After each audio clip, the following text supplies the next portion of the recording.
stimming essentially is kind of a shortened version of self-stimulatory behavior. Okay. Now, if you ask autistic people, I'm not autistic, and you know, I can only share with you what autistic people have told me, and I you know, I've worked closely with autistic people for a number of years, and I also know a number of autistic people, and they will give you the answers to these situations.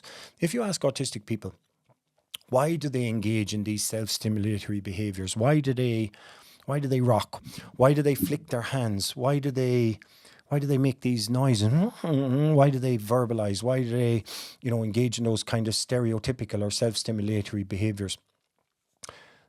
They'll very simply tell you, this is a coping strategy. This is something I do in certain contexts in order to help me cope with the situation I'm in. Okay, so if you see people on the metro or on the trams, and they put their earphones in, it's because they want to go into a space where they're not affected by all the noise that's around the place. Sometimes if the person doesn't have their earphones or their earbuds, they might block their ears. Okay, it's the same thing. It's a way of a person coping with the situation, and movement can be a relaxing thing. You know, to rock can be relaxing. You'll often see people rocking. So what autistic people will tell you, and generally people will tell you, is leave us alone. We don't need you to suppress our self-stimulatory behavior. It's not hurting anyone. It might be upsetting for you to see us doing it. It might be embarrassing for you to see us doing it. You might not think it's socially appropriate, but that's not my problem. That's your problem as a person engaging in the behavior. And I do it because I find it relaxing. And if you watch professional sportsmen, you watch Rafael Nadal, tennis player, you watch golfers, you watch any rugby players who have the responsibility for kicking a conversion, you watch soccer players before they take a penalty. They all have little self-soothing, self-stimulatory little activities that they do that get them into a zone where they feel calm, and nobody is stopping them from doing it. They're professional sportsmen. They're paid to do that. If they didn't do it, people would be upset with them.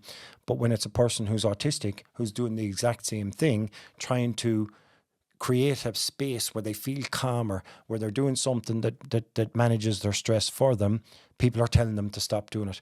And in a classroom context, extremely stressful situation if you think about it from a noise perspective, from a demand perspective, from a compliance perspective, from a uncomfortable seating perspective, from a visual stimulation perspective. There's so much going on in a classroom, and there's really some wonderful guidance for teachers to say, well, when a child is rocking, facilitate the rocking.